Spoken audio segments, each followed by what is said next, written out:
नमस्कार हरि प्रेमियों, आपका हमारे YouTube चैनल में स्वागत है। हरि प्रेमियों, कैसे हैं आप? उम्मीद है आप सब अच्छे होंगे। आइए आज का प्रसंग शुरू करते हैं। आज का प्रसंग है भगवान श्री कृष्ण भक्त श्री सैन नाई जी की कथा। हरि प्रेमियों, उससे पहले अगर आप हमारे चैनल पर नए हैं तो प्लीज़ चैनल को सब्सक्राइब ज़रूर कर लीजिए ताकि आप तक हमारे सारे नोटिफिकेशन पहुंच सके। हरि प्रेमियों, आपका एक भी सब्सक्राइब हमारे लिए बेहद मायने रखता है। आइए सुनते हैं सैन नाई जी की कथा। भगवान भक्त के वश में होता है। यह प्रसिद्ध बात तो आपने सुनी ही होगी, कहावत सुनी होगी कि भगवान अपने भक्त के वश में होते हैं। कम से कम 500-600 साल पहले की बात है। बघेलखंड के बांधवगढ़ नगर में एक राजा वीर सिंह रहते थे। इस नगर में एक परम संतोषी, विनयशील, उदार एक भगवान का भक्त रहता था जिसका नाम था सैन नाई। उनका राज परिवार से नित्य हर रोज संबंध था। ये नाई जाति के थे और राजा के यहाँ राजा की मालिश करने के लिए और हजामत बनाने के लिए काम करते थे। भगवान की कृपा से वे दिन भर की मेहनत और मजदूरी से जो कुछ भी उन्हें मिलता वो सब संतों की सेवा और परिवार के पालन पोषण में लगा देते थे। वे अपने परिवार का बहुत ख्याल रखकर और संतों की सेवा करके हमेशा संतुष्ट रहते थे। वे हर दिन सुबह स्नान करते, भगवान श्री कृष्ण की पूजा करते और भजन गा गा कर राज सेवा के लिए निकलते थे। दोपहर में घर लौट कर आते थे। राजा का दैनिक काम था कि अपने बालों में तेल मालिश करवाना और फिर उसके बाद स्नान करना। सैन नाई जब राजा के महल जाने के लिए घर से बाहर निकले तो उन्होंने देखा कि एक समृद्धि संतों की मंडली भगवान के नाम का संकीर्तन करते हुए उनके घर की तरफ आ रही है।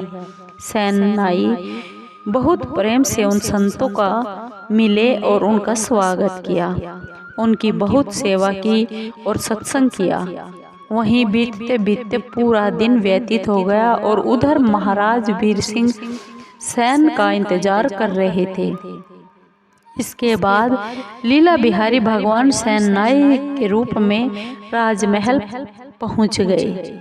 उनके पास एक छोटी सी पेटी थी जिसमें कैंची, छुरा और कुछ दूसरे उपयोगी सामान था। सैन नाई के रूप में भगवान ने राजा के सिर पर तेल मालिश की, इतनी अच्छी मालिश की और उन्हें एक दर्पण भी दिखाया। सैन नाई की मायूसी मुख पर तेज के द्वारा राजा को अत्यधिक सुख मिल रहा था। आज कुछ अलग ही महसूस हो रहा था। राजा को आज से पहले इतना आनंद कभी नहीं आ रहा था।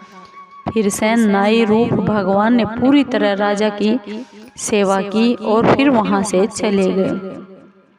उधर जब भक्त मंडली चली गई तो थोड़ी देर के बाद सैन नाई को याद आया कि अरे, उसे तो राजा के पास सेवा में जाना था। उसने देर कर दी। उसने जल्दी जल्दी सामान तैयार किया और डर के मारे राजमार्ग का कदम रखा। उसे डर था। वह सोच रहा था कि आज राजा बहुत क्रोध करेगा।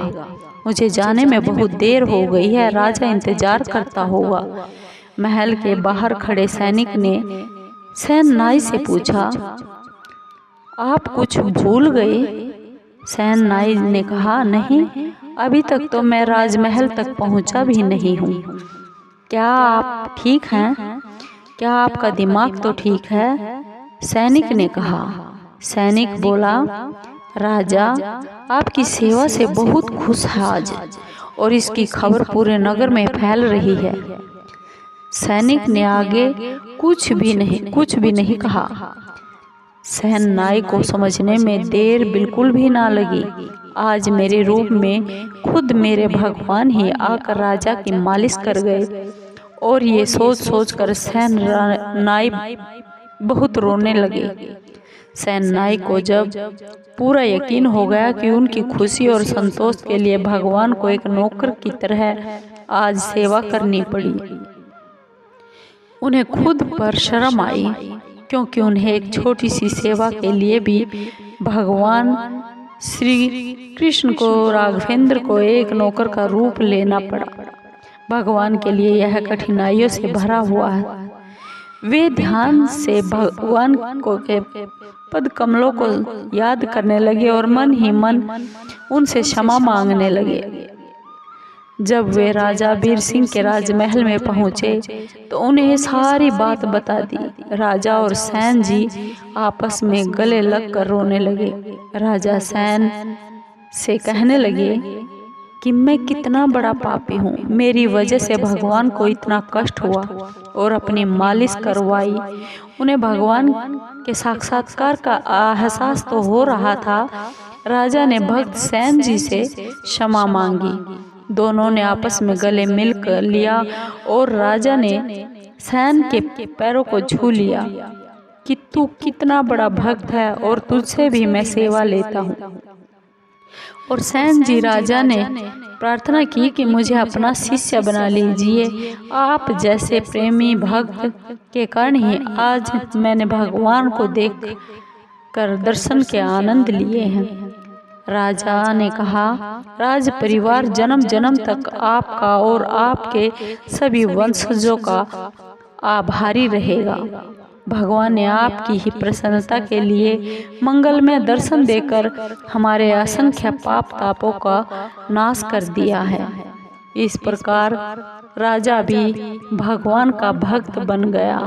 एक साधारण सैन नाई के द्वारा कहते हैं, भक्त के संग में रहोगे तो उसके रंग में रंग जाओगे और कुसंग में रहोगे तो कुसंगी हो जाओगे।